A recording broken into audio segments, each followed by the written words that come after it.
Hello అండి, welcome back to our channel. ఈరోజు మీ అందరికీ కూడా ఎంతగానో ఉపయోగపడే kitchen tips and useful tips అయితే చెప్పబోతున్నాను.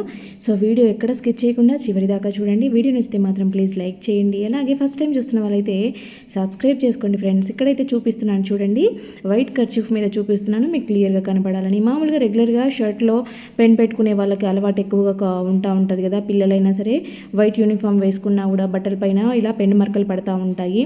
రెగ్యులర్గా ఆఫీస్కి వెళ్ళే వాళ్ళైతే జేబులో పెన్ పెట్టుకుంటూ ఉంటారు, ఒక్కొక్కసారి ఇంకా కూడా బయటకు వచ్చేస్తూ ఉంటుంది, పెన్ మార్కలు ఎక్కువగా అవుతూ ఉంటాయి పెన్ వర్క్ చేసే వాళ్ళకైతే.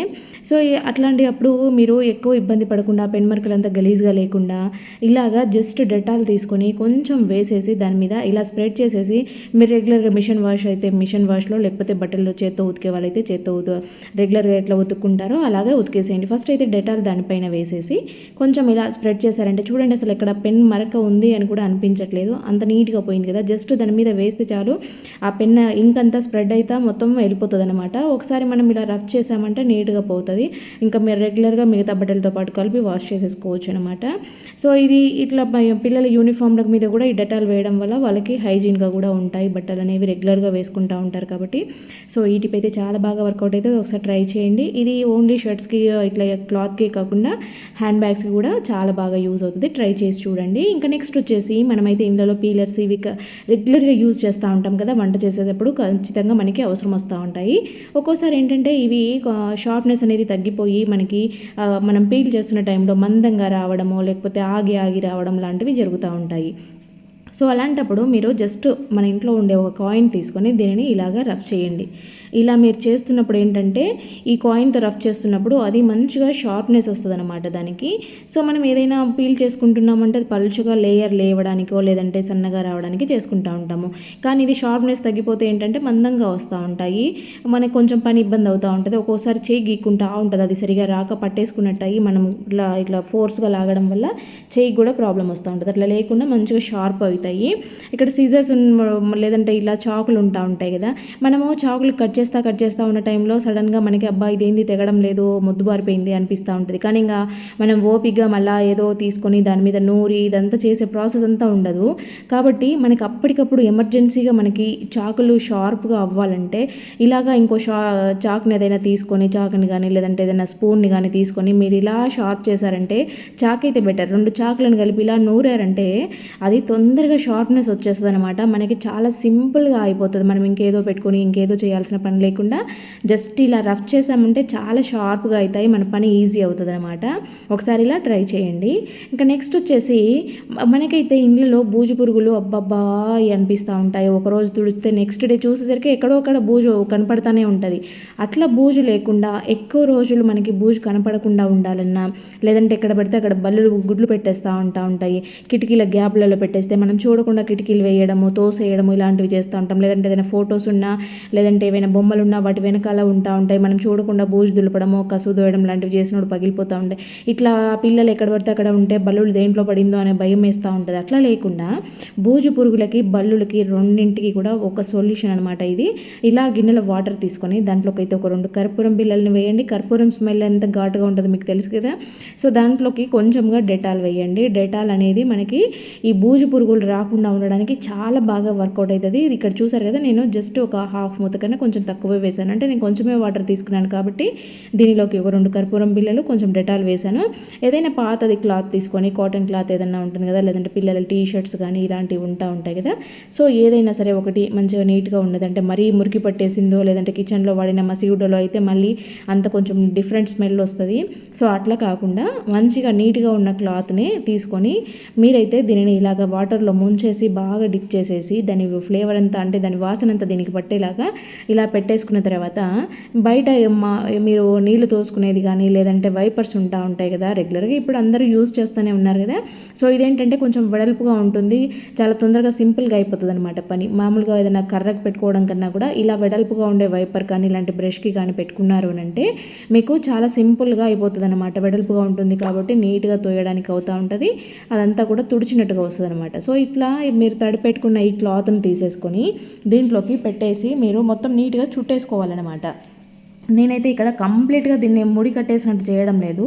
ఎందుకంటే మనకి ఒక్క దగ్గరే పెట్టుకున్నామో మొత్తం దారంతో చుట్టడమో క్లిప్స్ పెట్టుకోవడమో చేస్తే ఏంటంటే ఆ ఒకవైపే వస్తుంది, ఇంకా మొత్తం అక్కడే పక్కన ఉన్న డస్ట్ అంతా దీనికి అంటుతుంది, ఇక్కడ అంటించుకునేది ఇంకొక చోటకు అంటుతుంది అనమాట. అట్లా లేకుండా నేను మార్చుకోవాలనుకుంటున్నాను కాబట్టి క్లాత్ని ఏం పెట్టకుండా జస్ట్ ఇలా తీసుకున్నాను. ఇక్కడ మీరు అబ్జర్వ్ చేయొచ్చు, ఆ కార్నర్లో మొత్తం బూజు పురుగులు ఉన్నాయి చూడండి, ఒకటి పాకుతుంది కూడా. ఇట్లా బూజు పురుగులు అనేటివి ఏంటంటే అవి లైవ్లో ఉంటాయి కాబట్టి మనకి ఇంకా తుడుచుకున్నా కూడా మనము ఇట్లా చీపురుతో అన్నప్పుడు బూజుకర్రతో అన్నప్పుడు అవి పక్కకి వెళ్ళిపోతూ ఉంటాయి. మళ్ళీ మనం ఇంకెళ్ళిపోయాయి కదా అని వదిలేస్తాము, తర్వాత మళ్ళీ అవి మళ్ళీ చేస్తూ ఉంటాయి. సో ఈ స్మెల్కి ఏంటంటే ఈ కర్పూరం స్మెల్, డెటాల్ స్మెల్కి బూజు పురుగులు దరిదాపులోకి రావు.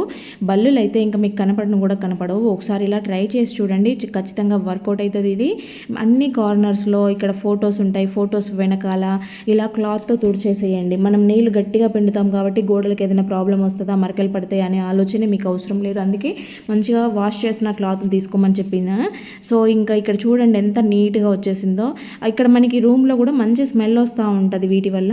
ఇంకోటి ఏంటంటే మనము షోకేజ్లో బొమ్మలు కానీ ఇలాంటివి ఫ్లవర్ వాజులు కానీ పెట్టుకుంటూ ఉంటాం కదా, కబోర్డ్స్లో కానీ కబోర్డ్ లేకపోయినా సరే ఇట్లా ఈ రెడీ చేసుకున్న వాటర్లో ఒకసారి వీటన్నిటిని కూడా ముంచి తీయండి. వీటికి కూడా స్మెల్ అంతా పడుతుంది కాబట్టి ఈ బొమ్మల వెనకాల బూజు అంతా చుట్టేసుకోవడము, బల్లులు ఇక్కడ పిల్లలు పెట్టడం లాంటివి, గుడ్లు పెట్టడం లాంటివి, ఇట్లా ఏవైనా అడ్డు ఉంటే ఆ అడ్డును ఆపుకొని ఈ పనులన్నీ జరుగుతూ ఉంటాయి కాబట్టి బూజు కూడా వీటికి చుట్టేసుకుంటూ ఉంటుంది ఇక్కడ నుంచి ఇంకొక చోటుకి అట్లా. సో ఇట్లాంటి ప్రాబ్లమ్ అయితే ఖచ్చితంగా ఈ టిప్ని ట్రై చేసి చూడండి. నెక్స్ట్ మనమైతే రెగ్యులర్గా ప్రతి ఒక్క వంటకి కూడా ఆనియన్స్ అలాగే వెల్లుల్లి ఖచ్చితంగా యూజ్ చేస్తూ ఉంటాం కదా. ఇవైతే కొంచెం ఘాటు స్మెల్ వస్తూ ఉంటాయి, చేతులకి ఎంతగా కొంచెము మనం యూజ్ చేసి బయటకు వెళ్తూ ఉంటే కనుక కొంచెం ఏదో బ్యాడ్ స్మెల్ లాంటిది వస్తూ ఉంటుంది, గార్లిక్ ఇలాంటివి మనం ఒలిచినప్పుడు. సో అట్లా మీరు ఈ పనంతా అయిపోయాక ఈ ఉల్లిపాయలు వెల్లుల్లిపాయలు కట్ చేసుకోవడము ఒలుచుకోవడము అయిపోయిన తర్వాత మీ ఇంట్లో కనుక మీరు పెట్టుకున్న టీ ఉంటే కనుక ఆ టీ పౌడర్ని యూజ్ చేసేసుకోండి. లేదు ఆ టీ లేదు అనుకుంటే కనుక మామూలుగా పౌడర్ని డైరెక్ట్ చేతుల మీద వేసేసుకొని ఇలా బాగా రఫ్ చేసేయండి. మీకు చేతులు వాసన పోవడమే కాదు, మంచిగా స్మూత్నెస్ కూడా వస్తుంది అనమాట.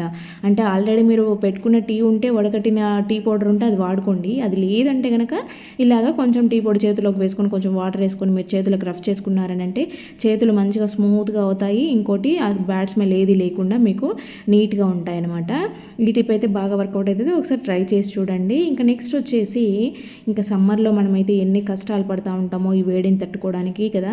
సో ప్రతి ఒక్కరికి కూడా యూజ్ అయ్యే టిప్స్ అనమాట. మనం న్యాచురల్గా ఏసీలు కూలర్లు ఇలాంటివి లేకుండా కరెంట్ బిల్ని ఎక్కువ పెంచుకోకుండా 2000 3000 5000 ఇలా వస్తూ ఉంటుంది కదా కరెంట్ బిల్. సో సగంకి సగం మనము తగ్గించుకునే ప్రయత్నం అయితే చేయొచ్చు. ఇంకోటి ఏంటంటే అందరి ఇళ్ళలో కూడా ఏసీలు ఉండవు కదా, ఏసీలు లేని వాళ్ళు ఎంతమంది ఉంటారు. ఈ రోజుల్లో అయితే కూలర్ లేకుండా కూడా ఉండే వాళ్ళు చాలామంది ఉంటారు. వాళ్ళందరి కోసం ఉపయోగపడుతుందని నేను ఈ టిప్ అయితే షేర్ చేయబోతున్నాను. సో మనము ఏసీలు ఎంత వేసుకున్నా కూడా దాని కూలింగ్ అనేది మనకి అంత బాగా అనిపించదు. మనకు మంచిగా న్యాచురల్గా బయట నుంచి వచ్చిన గాలితో ఇవేవి పనికిరావు కదా. ఏంటంటే అప్పటికప్పుడు ఎండ నుంచి రిలీఫ్ అవ్వడమే కానీ కరెంటు బిల్లు వాసిపోతూ ఉంటుంది. ఇంకోటి ఆ ఏసీ నుంచి వచ్చే గాలి మనకు అంత హెల్త్కి మంచిది కూడా కాదు. సో ఇట్లా చూడండి, కాటన్ది ఏదైనా పాతది బెడ్షీట్ మందంగా ఉండేది ఏదైనా తీసుకొని ఫస్ట్ అయితే ఒక గిన్నెలో ఒక వాటర్ తీసుకొని కొంచెం ఒక కర్పూరం బిళ్ళని వేసేసుకున్నారంటే మంచి స్మెల్ వస్తూ ఉంటుంది. ఆ కర్పూరం గాలిని పీల్చడం మనకి హెల్త్కి కూడా మంచిది. ఇట్లా చూడండి, ప్రతి ఒక్కరి ఇళ్ళలో కూడా ఈ రోజులలో ఒక కర్టెన్ రాడ్స్ ఉంటా ఉన్నాయి. కిటికీలు అంటే కంపల్సరీ ఉంటాయి, కిటికీ ఉన్నప్పుడు కర్టెన్ రాడ్స్ కూడా ఉంటా ఉన్నాయి కదా. మనం ఎండను తట్టుకోలేక ఏం చేస్తాము, కిటికీలు అన్నీ క్లోజ్ చేసేసుకొని ఏసీలు కానీ కూలర్లు కానీ పెట్టుకుంటూ ఉంటాం కదా.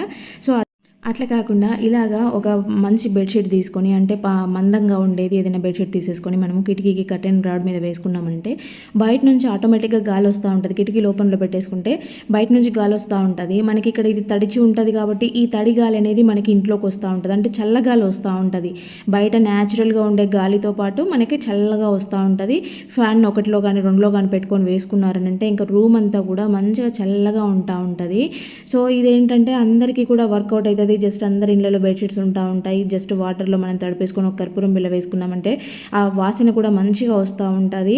పిల్లలు కానీ పెద్దవాళ్ళు కానీ మంచిగా ఇక్కడ ఇట్లా వేసుకొని 2-3 కిటికీలు ఉన్నాయంటే దానికోటి వేసుకున్నారని అంటే రూమ్ అంతా కూడా చాలా చల్లగా అయిపోతూ ఉంటుంది. ఇక్కడ మిగిలిన వాటర్ ఉన్నాయి కదా, ఈ వాటర్ని మధ్యలో అప్పుడొకసారి చల్లుకోవడమో లేకపోతే ఆ బెడ్షీట్ని తీసి మళ్ళీ ఒకసారి వాటర్లో ముంచేసి మళ్ళీ మీరు ఇలాగా నీళ్ళని పిండేసుకొని ఆరేసుకున్నారు అంటే దాని మీద వేశారనంటే మీకు చల్లదనంతో పాటు మంచి మంచిగా హెల్తీగా కూడా ఉంటారు.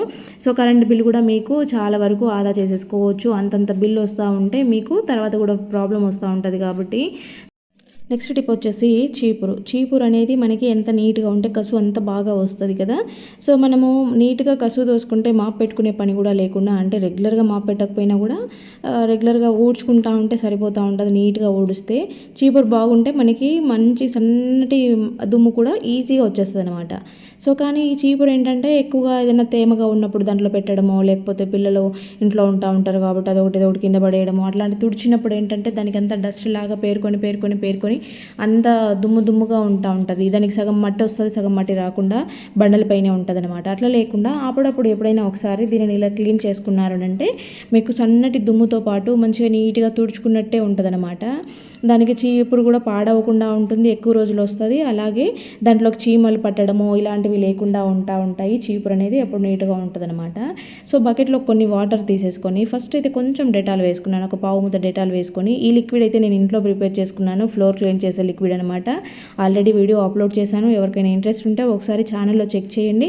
చాలా న్యాచురల్గా, చాలా హైజీన్గా, అలాగే ఇంట్లో నెగిటివిటీని దూరం చేసేలాగా ఈ లిక్విడ్ ప్రిపేర్ చేసుకున్నాను అనమాట. సో అన్నిటికీ పరంగా కూడా యూజ్ అవుతుంది. ఎవరికైనా ఇంట్రెస్ట్ ఉంటే ఒకసారి చెక్ చేయండి, వీడియోని చూడండి. ఇంకా ఈ చీపురుని అయితే ఇవి రెండు వేసుకున్న తర్వాత దీనిలో కొంచెము ఇలాగా చిలకరించినట్టుగా, మరీ నానబెట్టాల్సిన పని ఏం లేదు. ఊరికి ఆ వాటర్లో కొద్దిసేపు ఇలా అన్నారంటే దానికి సన్నగా ఏదైనా దుమ్ము పట్టుకొని ఉన్నా కూడా, ఏదైనా మురికి ఉన్నా కూడా మొత్తం వాటర్లోకి వచ్చేస్తూ ఉంటుంది. ఆల్రెడీ మనం డెటాల్ వేసాము, ఇంకో లిక్విడ్ వేసాం కదా, ఆ లిక్విడ్లో ఉండే అన్నీ కూడా మనకి మంచి వాసనని ఇస్తూ ఉంటాయి అనమాట. సో చీపురుకి చీమలు పట్టడము, లేకపోతే దానికి బ్యాడ్ స్మెల్ రావడమో, దుమ్మంతా ఉండడమో ఇలాంటివి లేకుండా బాగుంటుంది. ఇలా కొద్దిసేపు అన్న తర్వాత దీనిని తీసుకెళ్ళి మంచిగా ఎండలో ఆరిపెట్టేసేయండి. ఇప్పుడు మనకి ఎండ బాగా వస్తూ ఉంటుంది కాబట్టి చీపురు అనేది నీట్గా ఆరిపోతుంది. ఆరిపోయినాక ఒకసారి చేతులతో ఇలా రఫ్ చేసినట్టుగా అనేసి మీరు రెగ్యులర్గా యూజ్ చేసేసుకోవచ్చు. ఇది ఊడుస్తుంటే మనకి ఇంట్లో కూడా మంచి స్మెల్ వస్తూ ఉంటుంది ఇంకా నెక్స్ట్ నుండి.